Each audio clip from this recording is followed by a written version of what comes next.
ಅವರು ನಮ್ಗೆ ನೀವು ವಿರೋಧ ಮಾಡಿದ್ರಿ ಅವಾಗ? ಅವರು ನಮ್ಗೆ ಸರಿಯಾಗಿ ಹೇಳಲಿಲ್ಲ. ಅವ್ರು ನಮಗೆ ಕನ್ವಿನ್ಸ್ ಮಾಡಿದ್ರೆ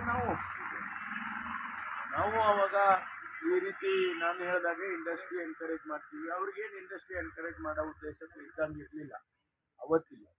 ಹಾಗಾಗಿ ನಾವು ವಿರೋಧ. ಈಗ ಬಿಜೆಪಿ ಕಳೆದ ಹಗರಣಗಳ ಬಗ್ಗೆ ನಿನ್ನೆ CLP ಕೂಡ ಕೆಲವರು ವ್ಯಕ್ತಪಡಿಸಿದ್ದಾರೆ. ಸುಮಾರು ಹಗರಣಗಳು ಈಗ ಬೆಳಕಿಗೆ ಬಂದಿದ್ದಾವೆ.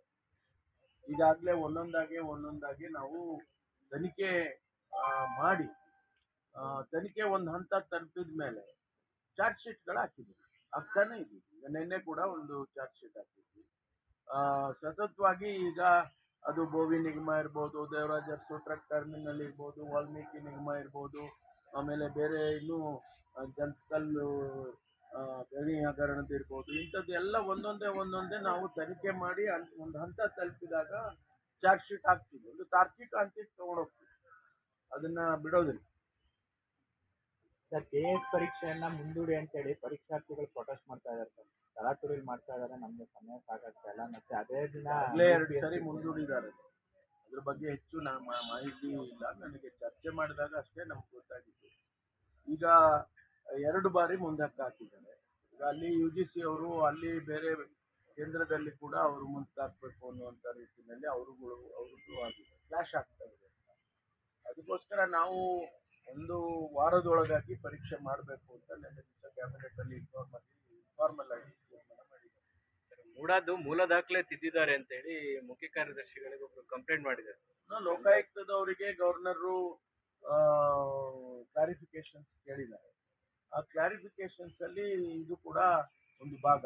ಅದಕ್ಕೆ ಉತ್ತರ ಲೋಕಾಯುಕ್ತದವ್ರು ಕೊಡ್ತಾರೆ, SITನವರು ಕೊಡ್ತಾರೆ. ಅದು ಏನು ವೆರಿಫಿಕೇಶನ್ ಮಾಡಬೇಕು, ಅವ್ರ ಸಿಗ್ನೇಚರ್ನ ತಿದ್ದಿದ್ದಾರೆ, ಆಮೇಲೆ ಅದೆಲ್ಲ ಏನು ಪ್ರಶ್ನೆಗಳು ಬಂದಿದೆ ಅದನ್ನೆಲ್ಲ FSL ಇದೆ ನಮ್ಮಲ್ಲಿ, ವೆರಿಫೈ ಮಾಡ್ತಾರೆ ಸಿಗ್ನೇಚರ್ ತಿದ್ದಿದಾರ ಅಂತ, ಅಥವಾ ಆ ಫೈಲ್ನಲ್ಲಿ ಯಾರ್ಯಾರು ರುಜು ಮಾಡಿದ್ದಾರೆ. ಇವರ ಹಂತದವರೆಗೆ ಮುಖ್ಯಮಂತ್ರಿಗಳ ಹಂತಕ್ಕೆ ಬರಬೇಕಾದ್ರೆ 4-6 ಜನ ಸೈನ್ ಮಾಡಿರ್ತಾರೆ ಸೆಕ್ರೆಟರಿಗಳು, ಅವರ ರೆಕಮೆಂಡೇಶನ್ಸ್ಗಳು ಏನಿದಾವೆ. ಆಮೇಲೆ ಅದರ ವಿರುದ್ಧವಾಗಿ ಮುಖ್ಯಮಂತ್ರಿಗಳು ತೀರ್ಮಾನ ತಗೊಂಡಿದ್ದಾರಾ, ಇಲ್ಲ ಅವರ ರೆಕಮೆಂಡೇಶನ್ಸ್ ಮೇಲೆ ತೀರ್ಮಾನ ತಗೊಂಡಿದ್ದಾರಾ.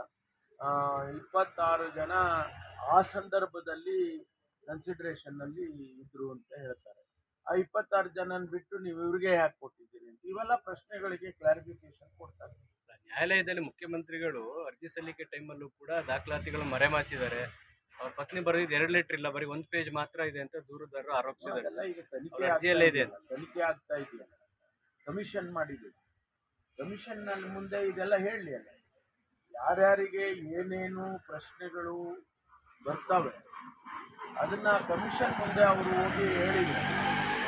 ಕಮಿಷನ್ನು ಅದನ್ನ ಯಾರು ಸಂಬಂಧಪಟ್ಟರೋ ಅವ್ರನ್ನ ಕೇಳ್ತಾರೆ, ಅವ್ರಿಗೆ ನೋಟಿಸ್ ಕೊಡ್ತಾರೆ, ಅವರಿಂದ ಮಾಹಿತಿ ತಗೊಳ್ತಾರೆ.